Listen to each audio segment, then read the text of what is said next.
Hey everyone, and welcome to The Explainer. Today, we're diving into a truly mind-bending conceptual framework.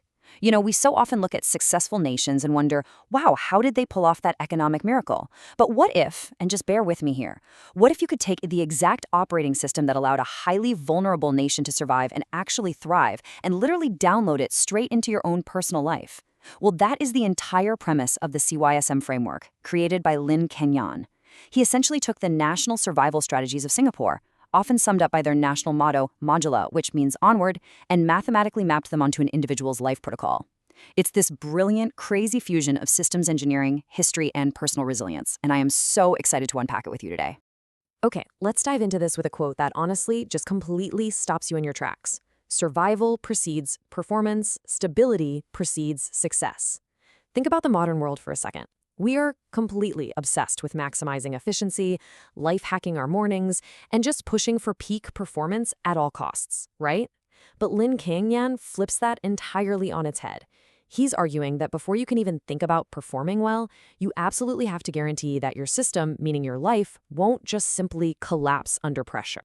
So here's our roadmap for this explainer. First up, we'll look at performance versus survival focus. Then, running on the national OS. Third, engineering personal life continuity.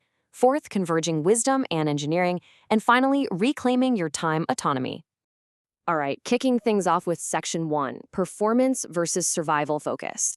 I want to ask you this directly, right now. What is your life's primary operating metric? Really, take a second to think about that. Are you currently out there optimizing every single hour of your day for maximum output? Or are you designing your life for long-term stability so you can actually weather unexpected storms? The truth is, most of us are unknowingly stuck in that first category.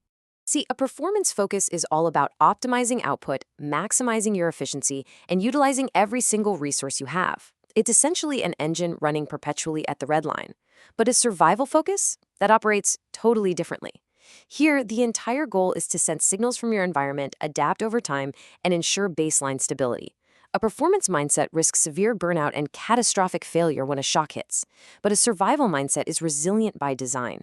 It doesn't break when the environment changes, it just quietly recalibrates. Moving right along to Section 2, running on the national OS.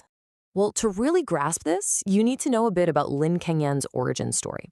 He was born in 1966, literally exactly 1 year after Singapore's very sudden, highly uncertain independence.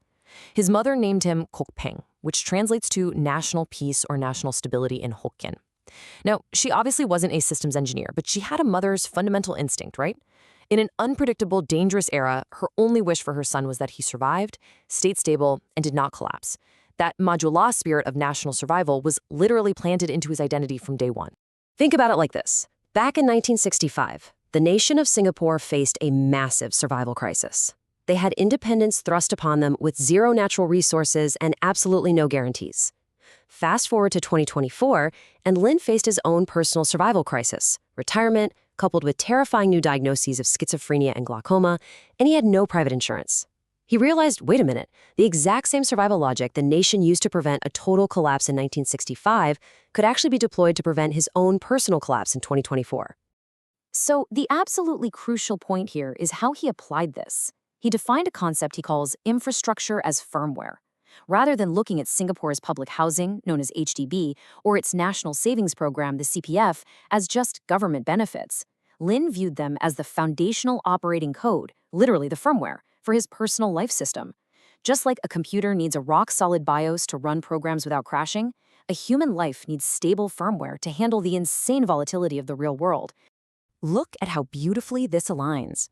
The macro-level Majulah National System of Survival Engineering becomes the micro-level CYSM Personal System of Life System Design. National firmware, like that Central Provident Fund and public housing, scales right down into personal modules for health, finance, and time. The nation's quest for collective resilience literally transforms into an individual's framework for ultimate autonomy. It is just a stunning one-to-one mapping. Okay, Section 3, engineering personal life continuity. The daily mechanics of this are just fascinating. By fully paying off his HDB public housing, Lin completely eliminated rent and mortgage friction from his life. He calls this minimizing the system's base noise, which allows his life to run on this highly efficient, incredibly low-energy engine of just 667 Singapore dollars a month. Next, instead of aggressively day trading stocks, he treats the national savings and bond programs as certainty APIs. He basically plugs them into his life to lock in a guaranteed 5.61% system yield. You see, Lin actually spent years managing massive building automation systems for Suntec City, and he learned firsthand that the goal of a complex system isn't peak output. The goal is establishing a self-regulating logical protocol that minimizes human intervention and prevents irreversible damage. He literally just copy-pasted that exact engineering logic onto his own finances and health. Now, what's really interesting about this slide is how it translates philosophy straight into math. Notice how life events are treated simply as incoming signals. Rather than reacting emotionally and freaking out, the CYSM system processes these signals over time through those deterministic modules we just talked about, the low-noise housing, the locked-in yields. By passing highly volatile life events through stable deterministic modules, the output on the other side is long-term sustainable stability and ultimately true life autonomy. To maintain this programmatic stability day in and day out, you follow 3 continuous operational steps. Step 1, sense and respond. You simply detect changes in your environment or your health without panicking. Step 2, adapt continuously. You learn from those signals and gently evolve your system parameters.